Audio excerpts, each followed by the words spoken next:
Demek qarang. Eshitamiz. Bu A, bu B, bu C. Bu M, bu N, bu K. ABC nima? ABC. Uch burchak nimasi? Burchagi. MNK-chi. MNK tashqi burchak, ha? Ikkita ichki burchak uchinchi burchakning tashqisiga teng bo'ladi. Ikkita ichki burchakning yig'indisi uchinchi ichki burchakning tashqisiga teng bo'ladi. Masalan qarang, siz A bilan B ni qo'shsangiz, C ni tashqisiga N ga teng bo'ladi. Siz B bilan C ni qo'shsangiz, B bilan C ni qo'shsangiz, A ni tashqisiga M ga teng bo'ladi. Yana qaysi qolib ketdi bizada? A bilan C ni qo'shsangiz, nimani tashqisiga? B ni tashqisiga nimaga teng bo'lar ekan? K. Yaxshi. Ana endi ikkita ichki uchinchisining tashqisiga teng bo'ladi. Albatta yig'indisi. Birinchi mana bu burchagimiz 40 deyapti. Mana bu burchagimiz 80 deyapti. 40-80. Mana buni so'raydigan bo'lsa, 40 bilan 80 120. Mana bu burchak 120 ga teng bo'ladi. Tushundingmi? Ikkita ichki uchinchisining nimasiga teng? Tashqisiga teng. Yana misol uchun ikkinchi. Mana qarang, mana uch burchak. Xo'sh. Bu 80 bo'lsin, mana burchak 30 bo'lsin, bu qancha deyapti? 80 bilan 30 110. Mana burchak qancha bo'lar ekan? 110. Qarang, bunday tushunayotganlar boramizda. 80 bilan 30 110 mi? 110 mi? Mana burchak 70 bo'ladimi? Shuni aytyapti. Yo'q, 70 tashqisi qancha bo'ladi? 110 bo'ladimi? Shunaqa qilib topmang. Birdaniga 80 bilan 30 qo'shsangiz 110 uchinchisini tashqisini beraveradi. Xo'sh, uchinchi. Mana uch burchak. Xo'sh, bu bo'lsinki 40. Bo'lsinki 60. Bu qancha? 100. Bunisi qancha? 100. To'rtinchi.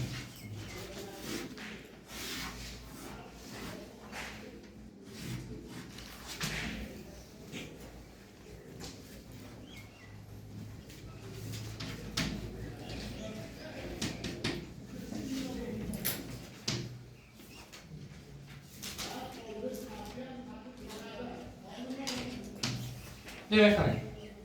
Birinchi mana bu burchakka qaraymiz. Ko'ryapsizlarmi? 40 bilan 40. Ikkita ichki uchinchisining tashqisiga tengmi?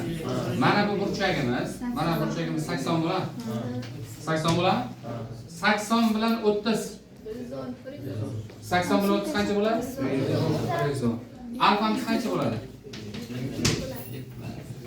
Xo'sh, yaxshi. Savol bo'lyapti. 5-chi burchak alfa 70 80 alfa topishimiz kerak. Alfani qanday qilib topamiz? Birinchi katta uch burchakka qaraymiz. Katta uch burchak ko'ryapsizmi? Katta uch burchaklari bormi? Qancha? 70 80. 70 80 qancha? Qancha bo'ladi uchinchisi? 30. 70 80 uchinchisi qancha? 30. 70. Tushundingmi?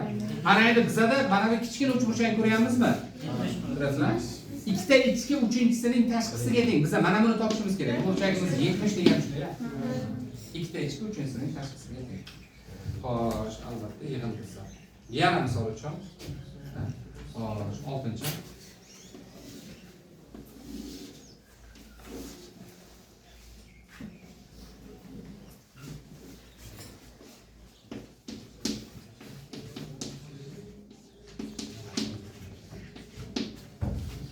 Katta uch burchak. Katta uch burchak. 80 mi? 40-80. 120. Bunisi qancha bo'ladi? Ana endi biz nimani qarang. Nimani top deb so'rayapti. Nimani top deb? Uchinchi burchakni tashqarisini so'rayapti. Uchinchi burchak shumi? Buni so'ramayapti. Uni nimasini so'rayapti? Tashqarisini. Bu qanday qilib topiladi? Ikkita ichki uchinchisining tashqisiga teng. Bizlar demak 10 bilan 60 bo'ladigan bo'lsa, alfamiz necha bo'lar ekan? Davom etamiz. Xo'sh. Ikkinchi.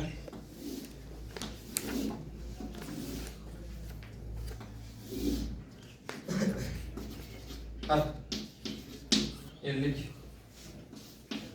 80 x qaraydigan bo'lsa mana shu shuni ko'ryapmiz ha ko'rasizlar 40 bilan 80 mana bu burchagimiz 120 tushunarli ikkita ichki uchinchisini tashqisini 120 tushunarli endi mana bu uchburchakka qaraymiz bu uchburchakda bu 120 mi bu 50 ga ikkalasi 120 alfamiz necha bo'lar ekan demak davom etamiz 8-chi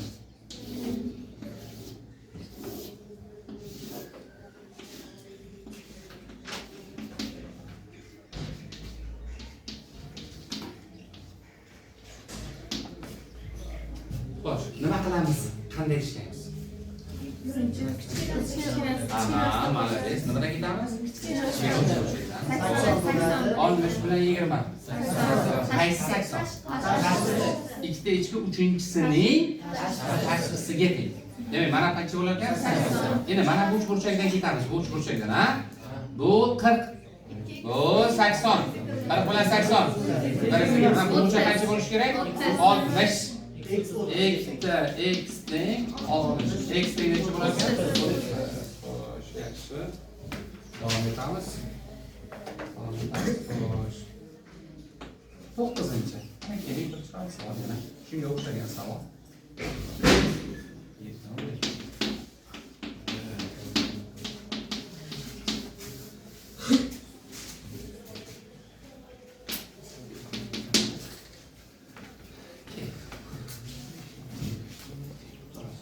Yana gazla.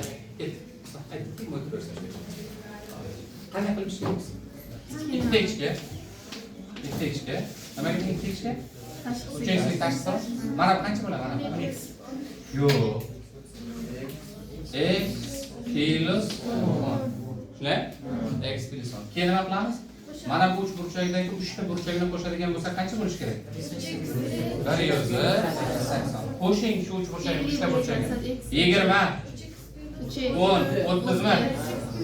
3x plus 30 barobar 180. 3x barobar 150. X barobar 50. Yaxshi, davom etamiz. Tak. 10-chi.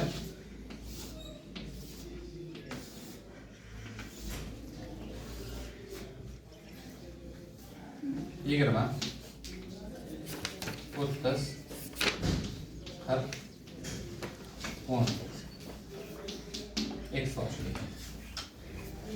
Qanday qilamiz? 20 bilan 30 ikkita ichki uchinchisini tashqisini beradi. Bu 50 mi? 40 bilan 10 bu ham 50 mi? Endi biz mana ichkaridagi uch burchakka qaraydigan bo'lsak, ha? 50 bilan 50 100 mi? X'imiz necha bo'lar ekan? 80.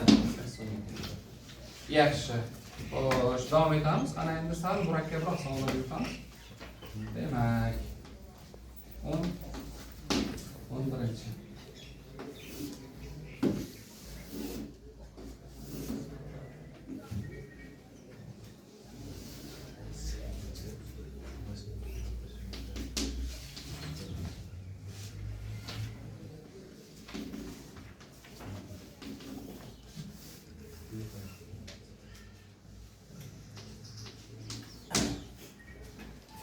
Ketdik. Qanday qilishimiz? X bilan 2x, ikkita ichga. Uchinchisining tashqisiga teng. 3x qo'ygan shunday. 3x bo'ladi. Endi biz mana bu burchakka qaraymiz. Mana bu burchakka. Ko'ryapsizlar? Yo'q, 80 bo'lish shart emas. Biz mana bu ikkalasini qo'shsak 100 ni beradi. Ikkita ichga uchinchisini tashqisini beradi. 5 ta x teng 100. X teng necha bo'ladi? Xo'sh, yaxshi. Davom etamiz. Xo'sh, yana bo'lsin. 12-chi savol. Mana.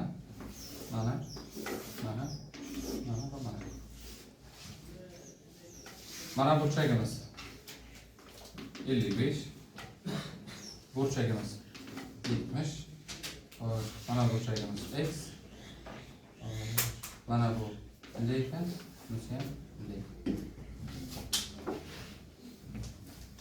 Bunga A qo'ysak, bunga ham A qo'yamizmi? Ne? Endi bizada ikki tekisga uchinchisining tashqisiga teng. Hozir mana shu uchburchakda ko'ryapsizlar? Mana bu burchak, mana bu ikkalasi A bilan 70 ku. Mana bu burchagim A qo'shilgan 70 bo'ladi, bilasizmi? Qancha bo'lar ekan? A qo'shilgan 70, chunki mana bu ikkalasini qo'ysa bo'lib beradi-ku. Bu A'mi? Mana bu 70 bo'lishga majbur ekan. Tushundinglar? A qo'shilgan 70 bo'lish kerak. Endi uchburchakni olamiz. X qo'shilgan 55 qo'shilgan 70